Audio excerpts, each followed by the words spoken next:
Awesome. Alrighty, so where we're going to be picking up is page 50.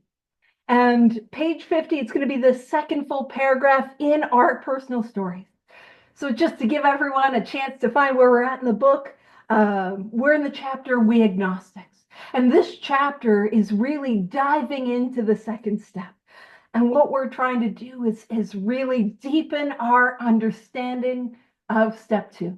And we're at the part of at step two or We Agnostics, that I like to call the spiritual judo and the spiritual jujitsu part of the chapter. So we're going to be using a lot of the arguments that I have in regards to my inability to be open to a conception of a power greater than myself. And we're going to use those arguments and flip me on my head and see how that is illogical. So we're going to open ourselves up to this idea. So page 50, second full paragraph in our personal stories. So in our personal stories, you will find a wide variation in the way each teller approaches and conceives of the capital P power, which is greater than himself.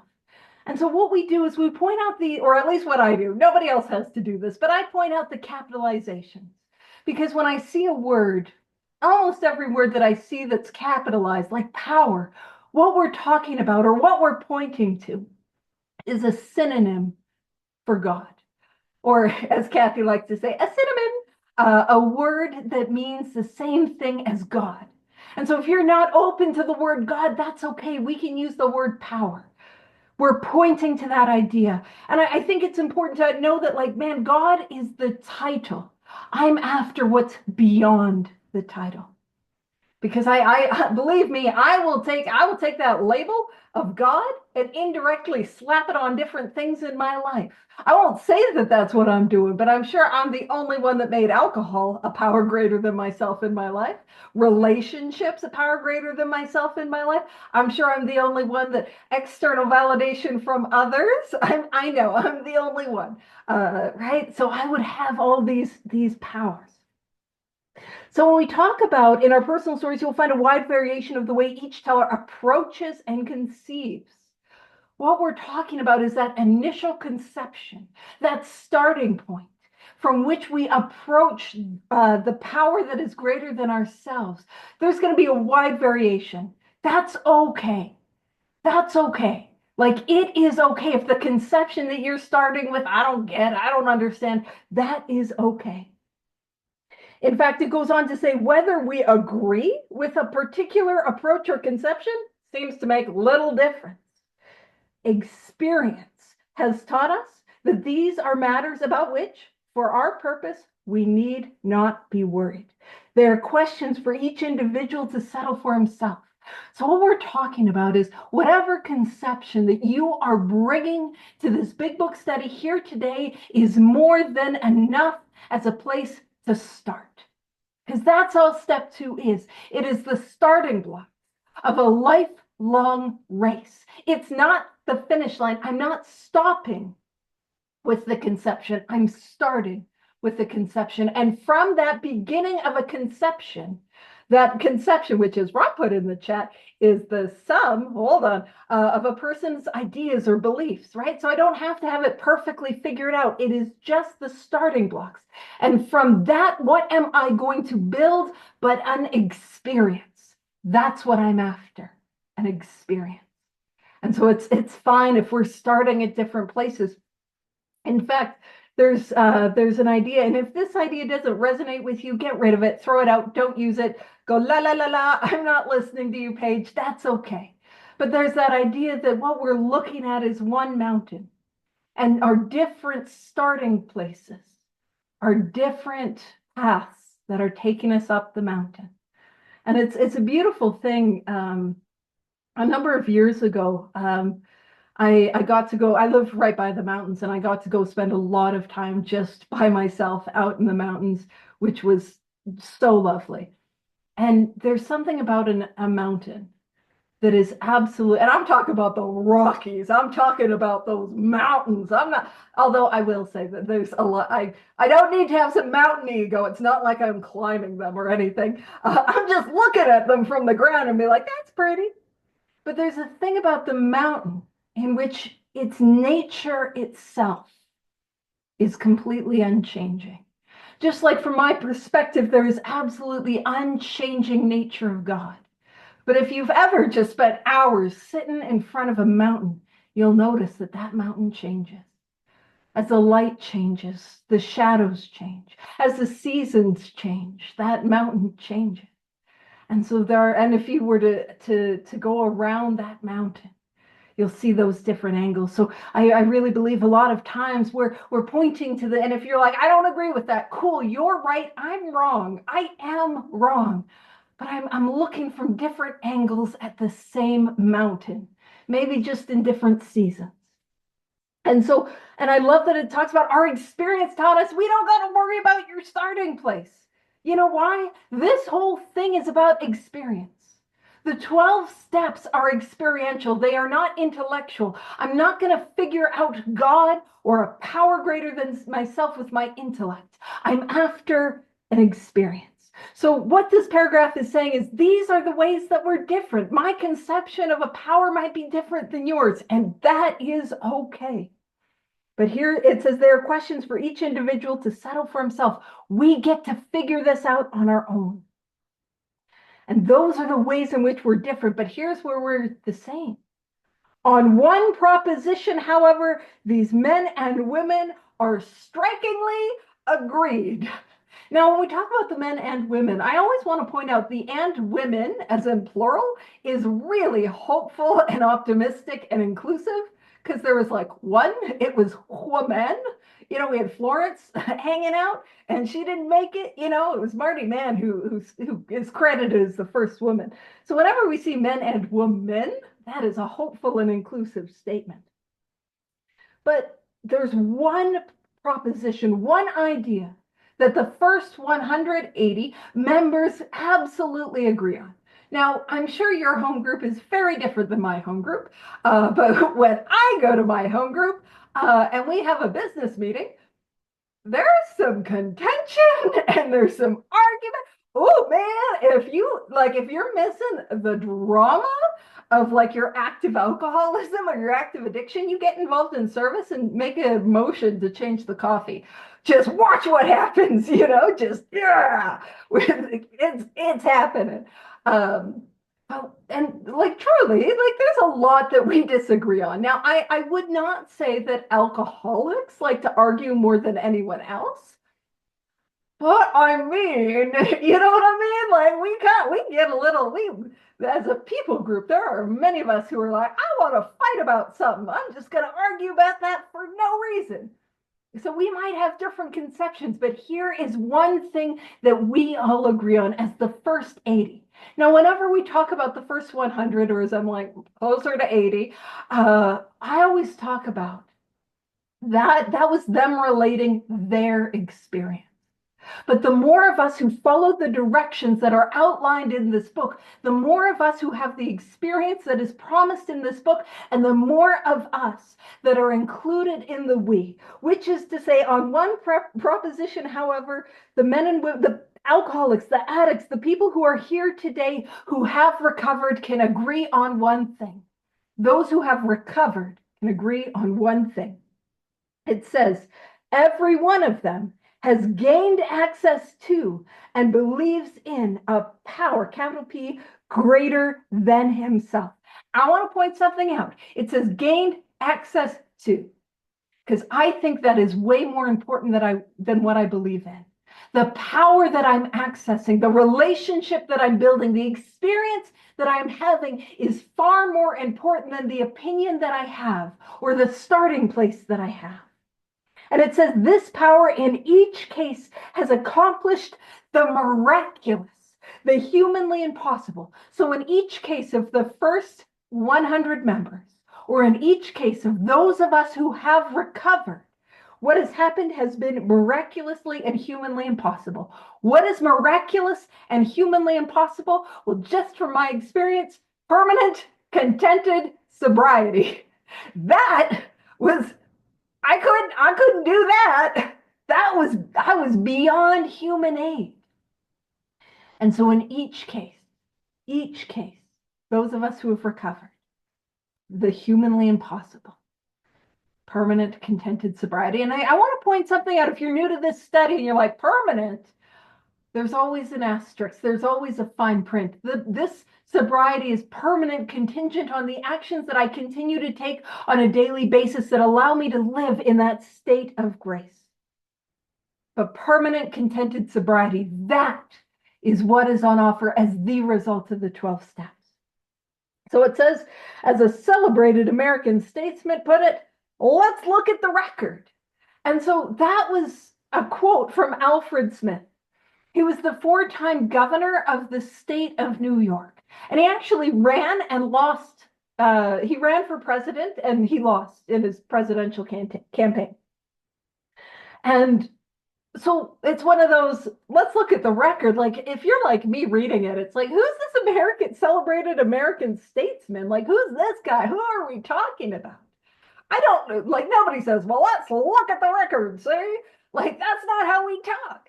But keep in mind, Bill Wilson, he's dictating much of the big book because it's being typed out by Ruth Hawk. And he's going to be across the Hudson River in New Jersey, and the state of New York and the city of New York is right there. And he's a New Yorker. Eileen has asked me many times not to call New Yorkers Appletinis, and I just can't help myself. I think it's funny. But that was a politician who was around and alive at that time. And that was his political slogan. Let's look at the record. Let's look at the evidence. And we can use that same slogan in our life. Let's look at the evidence. Let's look at what works and let's look at what does not work. And so the paragraph that follows is the record. Let's look at the evidence. Here it is. Here are thousands. Now, the thousands is who have continued to do the work and stay sober that were around in the second edition. But there's more than that today. Let's look at the evidence of the people that we see in the rooms who have recovered. And I'm not just talking about, I don't drink just for today. I didn't have to do any step work and I'm fine. And you don't want to have a cigarette because, you know what I mean? Because you have a smoke next to them. They're going to go up like kindling. You know, when somebody's, yeah, I'm not talking about somebody that's dry. I'm talking about the people who have recovered. I'm talking about those people that have that light on in their eyes, that hope that pervades their spirit, man. They wear the world as a loose garment. They laugh at themselves and there's a confidence and not a cockiness, man. They're happy and comfortable in their own skin. And when I got here, I'm like, that was like, oh, it was like almost repulsive. You know, when you're sitting in the dark and somebody turns on the light and it's like, ah, you know, it was like that for me.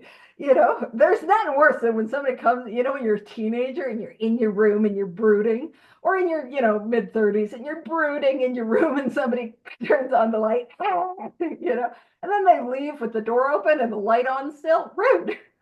But that's what it was like. They were shining so bright that it was almost abrasive. And so it says, here are thousands of men and women, worldly indeed. To be worldly is to be an average human being that is a part of the world, that has employment, that is a family, that is not like sequestered in a monastery. Now, my former sponsor used to say, Paige, you could be a nun.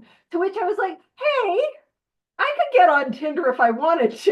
You know, I could make some inventory. I got to write. I could do that. But listen, the truth is, I really could use some quiet time. Like, you put me away in a convent, I could use a little quiet. That sounds delightful. Up in a mountain, sounds great. But what it's saying is, like, these are average people that have average lives. And it says they flatly declare that since they have come to believe in a power greater than themselves. And if you're writing in your book, you can make a note that that is step 2, part 1. To believe that there could be a power greater than myself. Step 2, part 1. I believe that there could be a power. We came to believe that a power greater than ourselves. I believe that there's a power. And then it says to take a certain attitude towards that power. And if you're writing in your book, you don't have to, but I have been saying that's what all the cool kids are doing. So There's a rumor going around that boys won't like you if you don't write your big book. I'm just kidding. You're all cool kids if we're hanging out on a Monday, and I love you.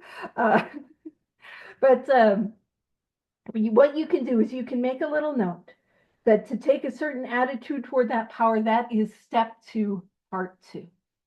Step 2, part 2. See, actually, do I have that? I'll screen share it. I got it right here. So step 2, part 1, came to believe that a power greater than ourselves could restore us to sanity. And we already went over step 2, part 1, as we saw on page 47. That idea, do I now believe, or am I even willing to believe that there is a power greater than myself? That's it. I just got to believe. Could there be a power? Now, what we're talking about at this point, this is not where we're going to gleam and approach step 2, part 2 for ourselves, but this is what it's pointing to. This idea that this power could restore us to sanity, that this power could remove from me the obsession of the mind. Is that possible? And so what is the attitude that I take towards this power? That attitude is that this power keeps me sober. God keeps me sober. Higher power keeps me sober. Creator, spirit of the universe, that is what keeps me sober. I need a spiritual awakening. So that's what we're talking about there. And right there, that is step 2, part 2. What's annoying is because when I do screen shares, that means I have to edit them in the video. So I'm like, oh man, I'm going to have to put that in the video. Welcome everyone, page 50. I don't mind. So that is step 2. And then it says to do certain simple things. Now, the certain simple things that I need to do is nothing less than the 12 steps as a way of life. So again, if you're writing in your book, you can make a little note. Those certain simple things are the 12 steps. And if you're like, girl, how do you know this? Well, what comes next is one of my favorites. One of my favorite things to find, a sneaky. It's a sneaky description of a spiritual awakening. Because if you know me, you know I love my sneaky prayers. I love my sneaky promises. I love my sneaky descriptions of a spiritual awakening. Sneaky, sneaky. Or not that sneaky, and it just took me like a long time to see it. It was there the whole time, but sometimes quickly, sometimes slowly. All right. So, and to do certain simple things. So the result of this doing is this. There has been a revolutionary change in their way of living and thinking. That revolutionary change, and as Rob put, extreme, radical, like a complete 180, not a 360, because if we do a 360, we're right back where we started, but a 180. A 180 change in the way in which I live, and a 180 change in the way in which I think. That is a spiritual awakening. And that happens as the result of these 12 steps. That is the purpose of the 12 steps, to take me from hopelessness to get me to a place of hope. And it says, in the face of collapse and despair, in the face of the total failure of their human resources. Now, I don't know about you, but for somebody like me, that sounds like a step 1. So you can write in your book if you want. Because like when we talk the face of collapse and despair, the face of the total failure of the human resources, how do I get to that step 1 place? Well, how I get there first and foremost is I experience again and again and again the allergy of the body, where I start to drink, or I start to use, or I start to engage in whatever addictive or compulsive behavior brings you to this all-inclusive study. And it's like a little switch that goes off in the back of my head, and I need more. And the more that I do, the more that I need that next one. I can't control the amount that I take. And I cross lines in the sand I said I would never cross. I break hearts I said I would never break. I betray trust that meant everything to me. I do things I never wanted to do. You guys know what I'm talking about. And I come to the morning after filled with that guilt and that shame and that remorse and that self-hatred. And I say, I never want to do it again. And with everything in me, I mean it. I do not want to do it again. But a day, a week, a month later, the obsession of the mind, this time will be different. Nobody will ever know. I'll just go out for 3 drinks and off I go. And I did not try everything. but I would try everything that I could think of or that I thought applied to me to stay away from that first drink. And my experience is it did not work. And if you have this illness, you know what it is like, that beginning to come to the end of yourself. I'm doing it again, and I hate who I am. I hate who I've become. And I know I can't stop. And that is what I talk about as step one experience. Step one, often in the rooms, at least where I'm at in the world, people talk about, yeah, step one, I can never drink again. I got that. Or I can never use again. I got that. Step one. And that's not step one for me. That's a part of it. I need to understand that I have the allergy of the body, that there will never be a time when I can ever safely drink or use or take any mind-altering substance for somebody like me ever again. But that is not step one. Step one is I can never, ever do it again, and I will. I will do it again.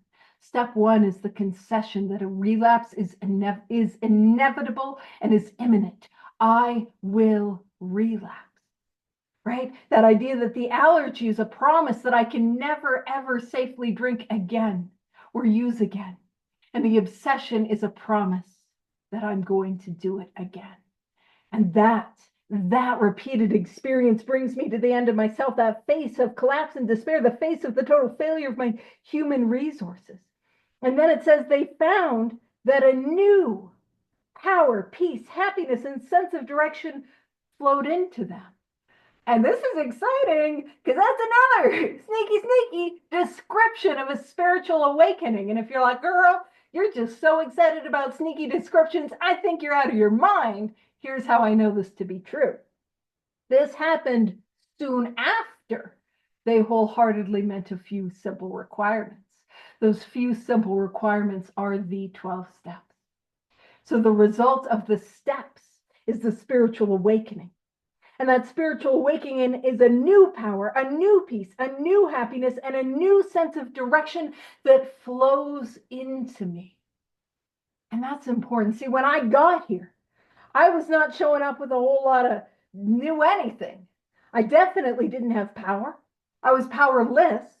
I had no peace. I did not know happiness. And I promise I was directionless. I've been joking about this, but it was like I was in a boat with only one oar. And so I was like going around in circles, and the circle that I was going in was the alcoholic cycle where I'm swearing off I'm never going to do it again, only to find myself doing it a day, a week, a month, several months later, doing it again.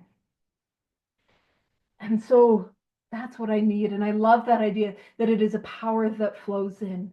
It flows through me, but it is not of me. Do you know what I mean? I can't, maybe you don't, but what I'm saying is never in my life could I will myself to have power. Could I will myself to have peace? Could I force myself to be happy and find a direction in my life? I could not conjure it in and of myself. And what I found is what the 12 steps do is it's clearing away me. And I don't mean the me that's like, that I like. What I mean is the self.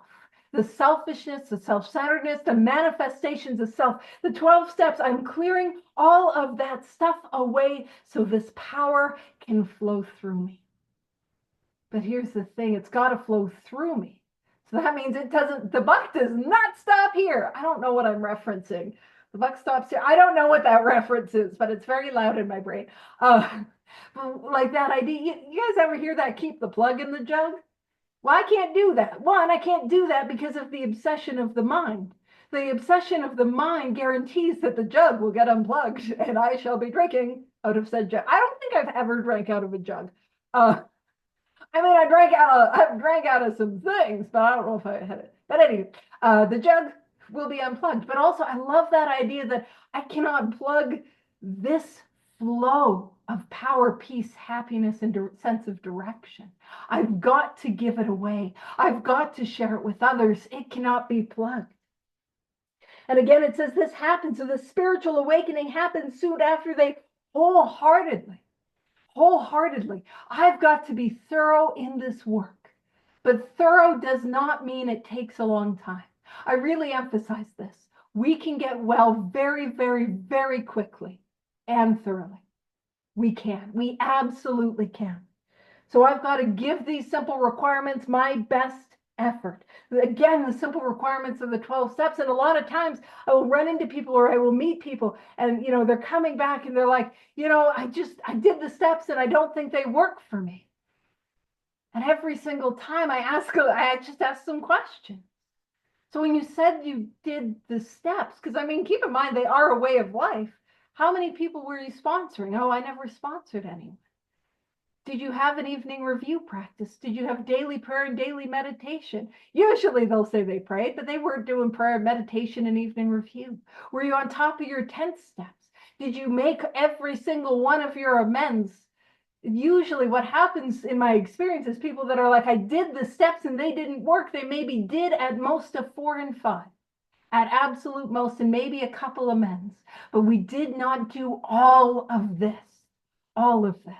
And we say half measures avail us nothing. What that means is if I do not do all of this work, I will relapse. That's what that means. We joke about it and I laugh about it. You know what I mean? Half measures, But that's what that means. And so if I'm struggling, it's not what happened.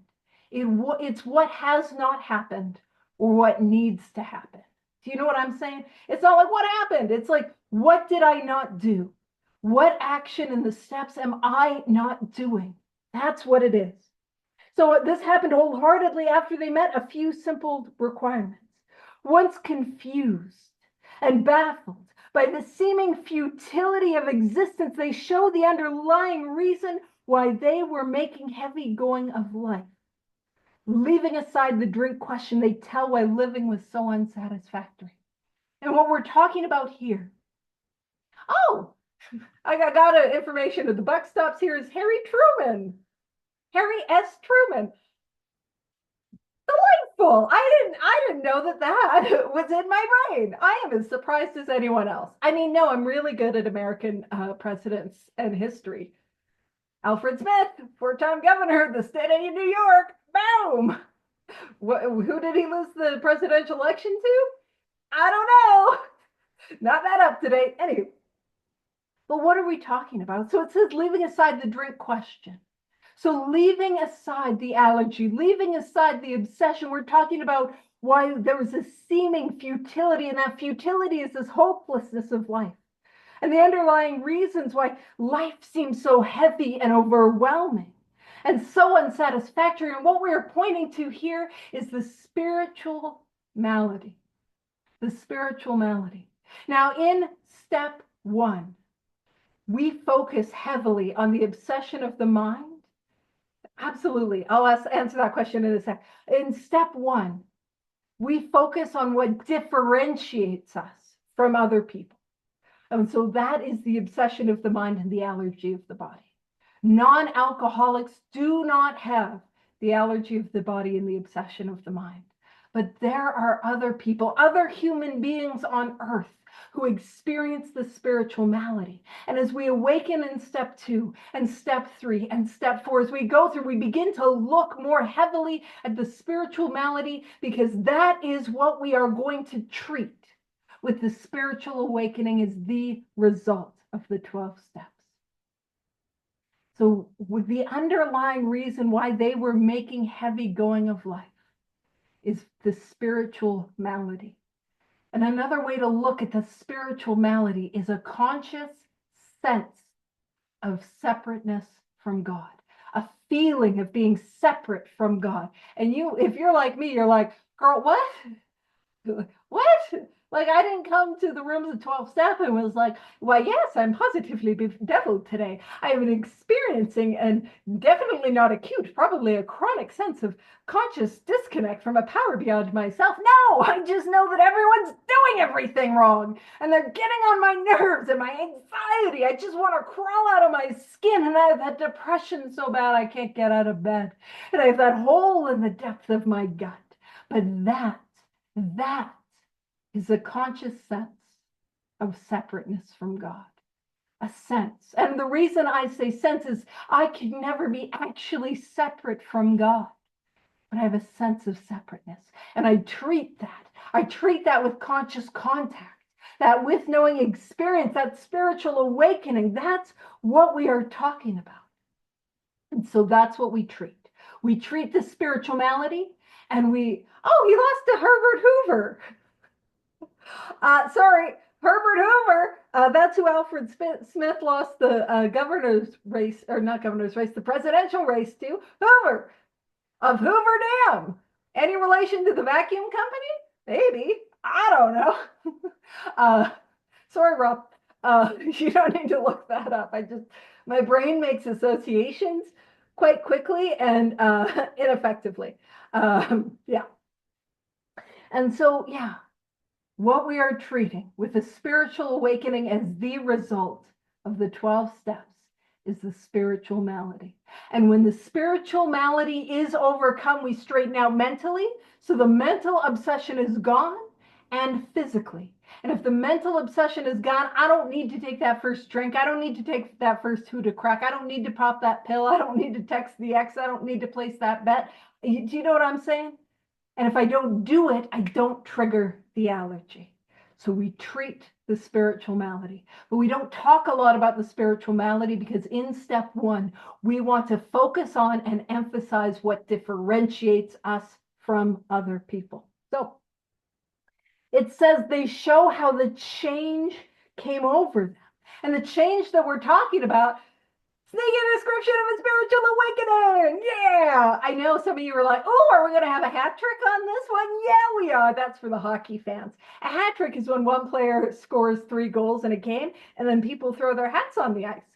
And I don't know if you saw how expensive hats are. Why do they do that? I don't know, but they do. Hockey sports. So we got the hat trick. You can keep your hats on if you want. But our hats are off to you. But the hat trick, another description of the spiritual awakening, this idea of the change, this change in who I am. And it says when many hundreds of people, and it's talking about those who have recovered, when many hundreds of people are able to say that the consciousness, now again, the word conscious, it's Latin in origin. Con means with, and shus or sire means knowing. We're in the chapter We Agnostics. Agnostic, it's Greek. The word agnostic is Greek in origin, so completely different language root. Means without, and gnosis is knowledge. But I'm also going to point out the gnosis that they're talking about in Greek is not that gnosis that you have with your sponsor. Yeah, I know. Yeah, I know. I know, Paige. I know. Obviously you don't. Otherwise, I wouldn't have to keep telling you it. It's not that one. It is a heart level knowing, an experiential knowing. And so we go from in step 2, we are not going to have that heart level experiential knowing on step 2. Where we have that is in step 11 and step 12. That's where we have that heart level knowing. And so when people are able to say that heart level knowing of the capital P and capital G, of the presence of God, and I love that idea of God as a present tense verb, not an over there idea or an over there noun. And it's fine if you're like, girl, are we going to be doing grammar? I'm like, I'm not actually good at grammar. So nope. But that idea that like God is a verb, God is an action, God is moving and real and alive in the here and now. That's what we're talking about. So when many hundreds of people are able to say that this with knowing, this presence of God is the most important fact of their lives, they present a powerful reason why one should have faith. And so there's 2 things. One, that idea that how did I come to believe that there could be a power greater than myself? Well, I came to the rooms and I saw people like you, people who had recovered. The light was on in their eyes. There was a hope in their spirit, like they had a joy that pervaded them. They were happy and sober at the same time. And they had something I did not have. That's how I came to believe that there could be. Because the consciousness of the presence of God was the most important fact of their lives. But the other thing I want to point out is this is a bit of a benchmark line. I do the study on Fridays with Terry. And Terry talks about how this book is a book of mirrors. And I think he stole that from Babe. Is Babe here? I think he was here for a bit. I think he stole it from Babe. So I want to give credit where credit's due. But the idea that this is and it's everything stolen from, unless it's a page thing, a lot of those are just really stupid ideas that I came up with, which I'll give credit where it's due and I'll take blame where it's mine. So the hat trick thing, that's on me. But this is a line, is the benchmark line, or more importantly, or more directly, a line of mirrors. Is this my experience today? Is my experience today that the consciousness of the presence of God is today the most important fact in my life? Is that my experience today? And if you're here today and you're like, no, maybe you've been sober a while and you're like, no. Maybe you've been, you're new and you're like, no. I want to point out it does not take long to get there. It does not take long to get there. Whenever I do things like this, it is never to shame anyone. You guys know when I'm talking about like, let's go sponsor others. It's not for you to feel bad if you're not doing it, because it does not take long to get to that place where we're able to work with others. So if you today are like, Paige, I don't know, or no, the consciousness of the presence of God is not the most important fact of my life, that is okay. But what that tells us is where we need to go. That's where we got to go with this thing. So the origin of the term hat trick is from cricket. Oh, it's a cricket term. I'm as shocked as everyone else, where it means taking 3 consecutive wickets with 3 consecutive deliveries. The term was first used in 1858 when H.H. Stevenson achieved this feat at a match in Hyde Park in Sheffield, England. So the crowd collected money to buy him a hat as a reward, which it feels like the Canadians got that opposite, because the English cricketers were like, we shall give you a hat with money. And then in Canada, it's like, well, just chuck our hats at you. A little more aggressive. Anywho, we all learned something. So come for the hopeless dilemma, stay for the fun facts, or immediately leave because you're like, I'm not interested. But come on, we're learning. We're going to crush it out on AA trivia. I don't know if that'll make it to AA trivia, but we got it. All right. And so here's where we're diving into some more of that spiritual jujitsu and that spiritual judo that we were talking about. So it says, this world of ours has made more material progress in the last century than in all the millenniums which went before. That statement is more and more true. There has been even more progress in the last 100 years than there was in the 100 that Bill Wilson was referencing. And it says, almost everyone knows the reason. Students of ancient history tell us that the intellect of men in those days was equal to the best of today. So if you put Paige in a time machine, and maybe I'm not the best example, but if you were to put Paige in a time machine and you were to take me to ancient Mesopotamia, I'm not smarter than them. And then my Google isn't there, and then also Rob isn't there, who's also like Google for me, to like give me the information. I don't know how to do things. See, I'm good at Googling things. I'm good at looking it up, but I don't know how to like start a fire. I don't know how to build aqueducts. I don't know how to do that. That is outside of my wheelhouse, you know? So, and then like, man, like, so what it's saying is that humanity throughout time did not increase in intelligence. We have been equally intelligent. So what has it been?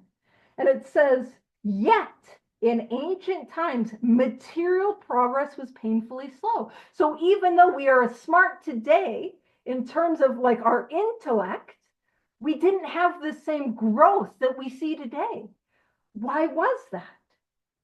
Why did it take years and years and years to start things like the Industrial Revolution, and then the technological revolution and the internet revolution? Like, what was holding humanity back? And it says the spirit of modern scientific inquiry, research, and invention was almost unknown. The idea of experimenting, trying new things, having an open mind, experimenting, exploring, seeking, that idea was unheard of, or was almost unknown. And it says, in the realm of the material, men's minds were fettered. Yeah, so tied up, restrained, held back. Our minds were held back by superstition, tradition, and all sorts of fixed ideas. So we had fixed ideas about how the world operated. And we as a society, as humanity, we didn't challenge and explore and try new things and show up to existence with an open mind when it came to the realm of the material. And when we talk about realm of the material, we're talking about things like science and technology and Eli Whitney and the cotton gin. And we are going into some social studies like, oh, I have some brain cells that are remembering some stuff. Oh, the spin and Jenny, the cotton gin. Oh, they kicked off the Industrial Revolution. Oh, don't get me started on that steam engine. I don't know why I'm like this. But like, so just like that, what it's going to say, it's like, hey, is it possible that you, Paige, because it's calling me out, I'm not going to say it's calling anyone else out, but I'm a little called out as I go through this book. The Paige, is it possible that you, in terms of the realm of the spirit, are just as held back by those same old ideas, superstition, and fixed ideas? Are you just as held back in terms of spirituality?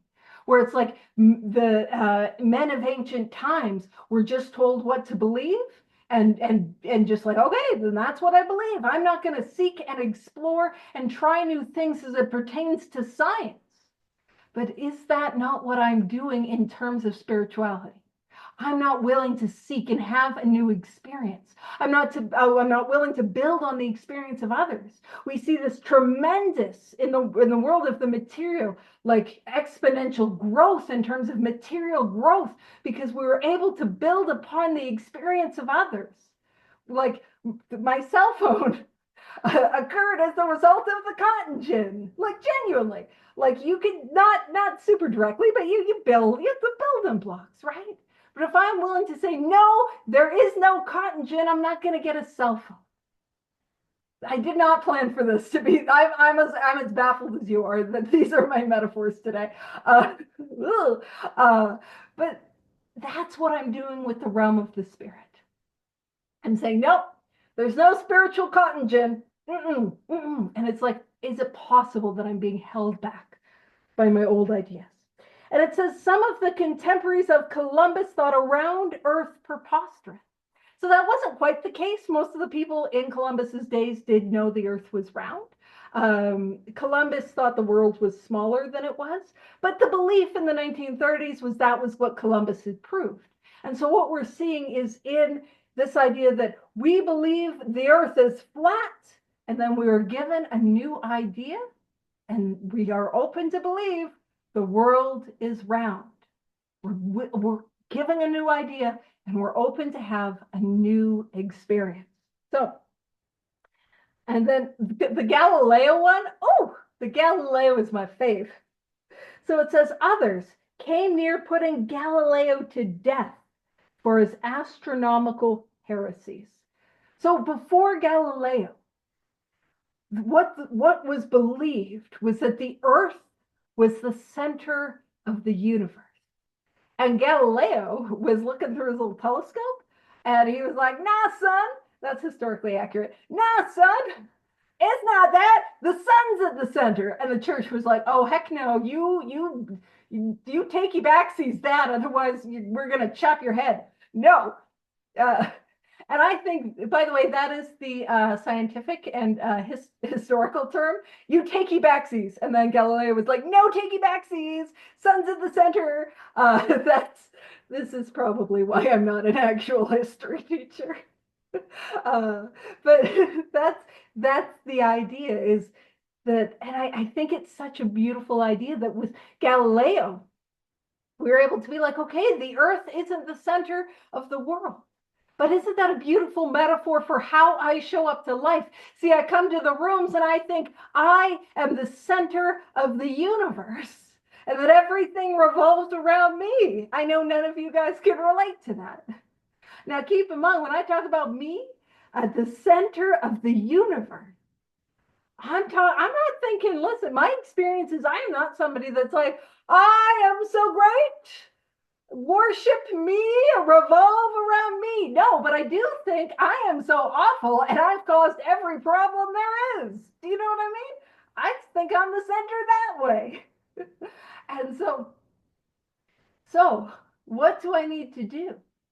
I need to get me out of the center. Or I need to see the reality that I'm not at the center. And what is at the center but the sun? And throughout this book, time and time and time again, we see a powerful metaphor of God as light. And so what I need to do is I need to put that light at the center. God at the center. Spoilers, it already is. And I need to revolve around that. So it's a beautiful tie into that idea that when many hundreds of people are able to say that the consciousness of the presence of God is the most important fact of their life, what is at the center of my life? And I'm aiming for it to be this power and for me to revolve around this power. So we asked ourselves this, are not some of us just as biased and unreasonable about the realm of the spirit as were the ancients about the realm of the material? So again, it's a very direct judo flip or jujitsu move, you know, that idea of like, I'm in a spiritual headlock because I'm like, no, I can't believe that. And it's like, well, you're held back by old ideas, just as people were held back by the old ideas as it pertains to science. And it goes on to say, even in the present century, American newspapers were afraid to print an account of the Wright brothers' first successful flight at Kitty Hawk. Kitty Hawk is a city in North Carolina. So the Wright brothers' first successful flight at Kitty Hawk. Had not all efforts at flight failed before? Did not Professor Langley's flying machine go to the bottom of the Potomac River? Was it not true that the best mathematical minds had proved that man could never fly? Had not people said that God had reserved this privilege to the birds? I'm just going to finish the paragraph and then I'm going to explain the paragraph. Only 30 years later, the conquest of the air was almost an old story, and airplane travel was in full swing. And so what are we talking about? Because this was another place where I'm like, what the heck does Professor Langley have to do with my alcoholism? What does, like, because I know about the Wright brothers and no idea what, nothing, I knew nothing about Professor Langley. Like, what are we talking about here? So Professor Langley, he was a scientist in Washington, D.C., and he'd been given $50,000 from the U.S. Army. And some of you might be like, wait a minute, why didn't the Air Force pay for this? Well, he was given $50,000 by the U.S. Army to build an airplane. And you have to have an airplane before you have an Air Force. So they only had an Army. And I guess the Navy wasn't paying for that. So that's where the money came from. And Professor Langley, he was given $50,000. He had all of these scientists. And what he built was what was known as the aerodrome, which is very unfortunate that it didn't work out because I will tell you, aerodrome is way cooler than aeroplane. Like, I got to go to the airport in a couple days. I would way rather go to the aerodrome port and catch my aerodrome. Like, so much cooler. So he created this aerodrome with all the money and all the power and all the resources. Now, I often do talks that are on Professor Langley, and I don't mean in a historical concept. Like, I'm no Gary. I'm not the historian. I get asked to do like an experience, strength, and hope, and I'm talking about Professor Langley because I am a difficult human being to deal with. But I use Professor Langley as a stand-in for my self-will. I used all my power and all my resources. Now, Professor Langley, I don't think he was a bad guy, unless you guys do a deep dive and find out he was, in which case, fair enough. But I use him as a stand-in. I'm sure he was lovely. But I use all my power and all my resources and everything that I can muster to have control over the allergy of the body. And Professor Langley, he had his aerodrome. And his aerodrome was strapped to the top of this boat. Actually, I have a picture if I have it. I do. It was strapped to the top of this boat in the Potomac River. And it was catapulted so it could take flight. And what it did was, as it was catapulted, it crashed. Now, the Potomac is just a river in Washington, D.C., and it crashed into the river. And you see, I would use my self-will to against my physical allergy to just try to control the amount once I started to drink, once I started to use, and I would crash into the Potomac River of my life. I would crash and burn. And then I realized I had to get sober. And so I used all my power and all my resources, and I was a little Professor Langley of my life in order to try and get and to stay sober. And I would build this aerodrome of self-will, and I would launch it off the boat to try to stay sober, and I would crash into the Potomac River of my life, and I would drink again. And I would try to do that in terms of being happy or trying to work the steps my way or trying to manage and control my life my way. I would use all my power and all my resources, and I would crash into the Potomac River.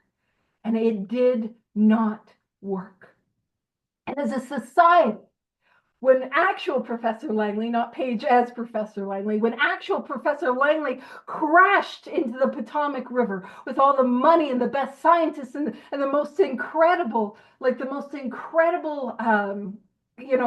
resources, when his experiment failed, we as a society were absolutely convinced that man could never fly.